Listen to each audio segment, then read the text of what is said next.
ladies and gentlemen. My name is Donnacha Curley. I'm a patent and trademark attorney. And my talk today is about patents and trademarks and designs. The purpose generally of intellectual property is to build a wall around your innovation, your creative ideas, your brand. Anything that you have put effort into, you want to try and stop other people taking advantage of it. Okay? Sometimes you have to build a strong wall, which takes money. And sometimes there's no need to build. Okay? So the ones you have to spend the money on are patents, trademarks, and registered designs. The ones that you don't have to pay to get are trade secrets, unregistered trademarks, and unregistered designs and copyright. Using a little political analogy at the moment for Brexit, if you're on mainland Britain, you don't need a hard border post because you've got the ocean. On the other hand, the border between the Republic and Northern Ireland, if there is to be a border, will require border posts. It's much the same with patents and trade secrets. For patents, you actually have to pay to get the patents. They're costly to get, they're costly to maintain. Trade secrets, the only thing you have to do with a trade secret is to keep it secret. If nobody knows what you're doing, nobody can copy what you're doing. Trade secrets are wonderful if you're a manufacturer and your innovation is in your manufacturing process. Why? Because your competitors cannot get into your factory. Similarly, if you're making software that runs on a server and nobody knows what the software is doing, for example, search algorithms, Google don't patent their search algorithms. Why? Because they prefer to keep them a secret. If, on the other hand, your product is going to be sold in the marketplace and the innovation is in your product, then you're going to need a patent to protect it. Okay? Another thing is, a trade secret is only valuable as long as it remains a secret. The moment it gets into the public domain, you have no rights.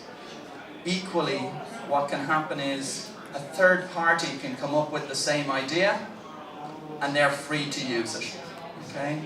In contrast with a patent, it doesn't matter if a third party comes up with it independently, you can still use a patent to enforce it against them. A lot of people ask what's the difference between the OR symbol and the TM symbol. An OR is a registered trademark. The TM symbol is an unregistered trademark.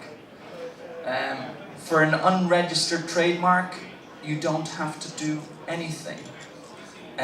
You merely have to use your trademark, and once you've built up a reputation in your trademark, then if somebody tries to take advantage of that reputation, you can go after them using what is called the law of passing off. Okay? The disadvantage of that is that you actually have to build up the reputation before you can enforce your rights. In contrast with a registered trademark, as soon as you've registered your trademark, you have rights which you can use to enforce. So if you're about to spend a large sum of money on a branding exercise where you're rebranding a company or you're launching a new product, it's worthwhile to file a trademark beforehand. The other thing that's worthwhile to do before you spend all of that money is to make sure that you're actually free to use the name you've chosen. Because oftentimes what happens is somebody else is already using that trademark. The other thing about unregistered trademark rights is they're only available in common law countries. So that's Ireland, the UK, the US, Australia. They don't exist in civil law countries. And in civil law countries, it's whoever registers their trademark first gets the rights. So if you're looking to sell across Europe, registered trademarks would be useful. The other things Um, registered trademarks can actually save you money. Although it costs money to get a trademark, one of the things that we frequently get clients coming to us with is, my marketing budget has just gone through the roof because my competitor has bought my AdWords for my product name. They are perfectly entitled to do that if you have not registered your trademark rights. If you don't have a registered trademark, Google will pay no attention to you. So frequently, one of the reasons people come to us to get their trademarks registered is because they've just been bitten by having to pay large sums for Google AdWords for their own products. Another advantage of a registered trademark is you can register your trademarks with customs authorities, and they will actually seize any infringing articles that are entering the country with that. So if you have a consumer brand, so for example, say you are Nike and you are selling t-shirts.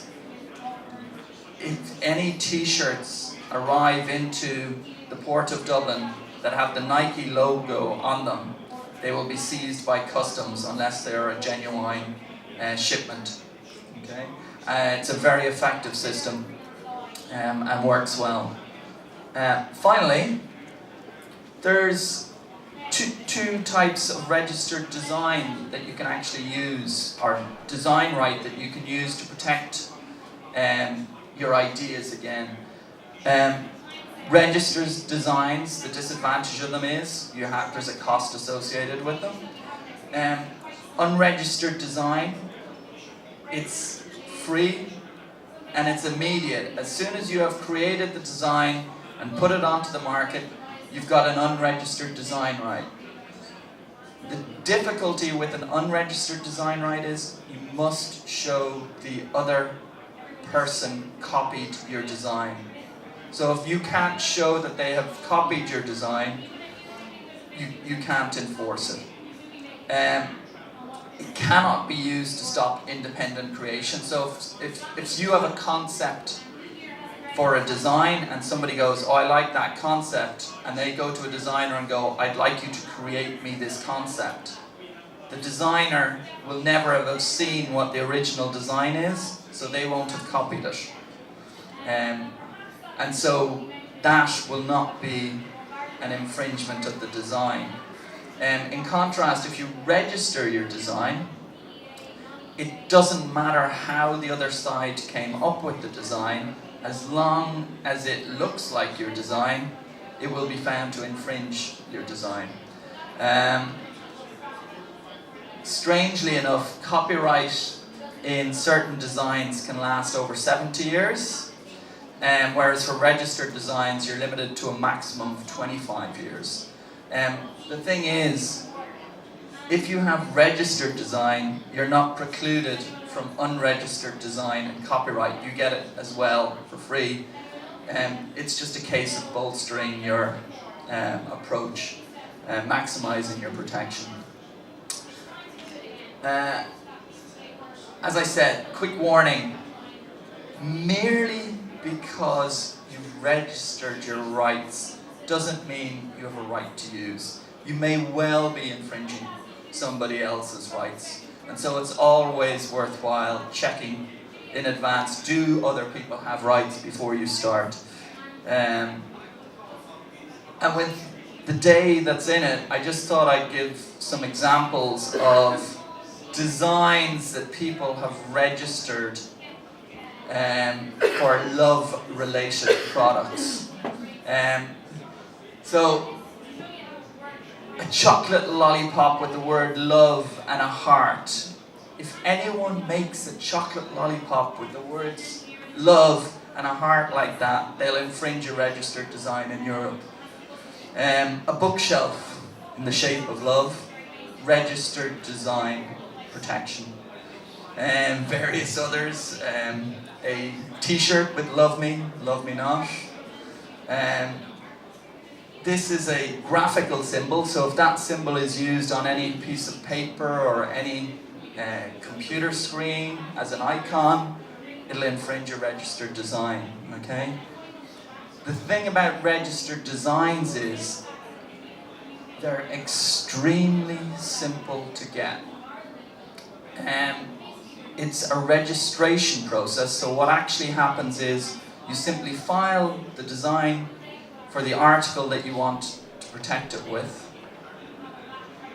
and then shortly thereafter you get a registration certificate. It's straightforward, it's inexpensive. If you have an entire product range of all goods of the same type, you can do them in the same application. So it can be done reasonably effectively. The problem for everyone else is the only way to actually find out whether a registered design is invalid or not is to actually attack it. And the problem with attacking a registered design is it costs a small fortune. So they're inexpensive to get, but for any competitor to try and get rid of it costs an inordinate amount of money. So registered designs are very effective for any type of good where the actual look of the good is what's going to sell the good. Thank you.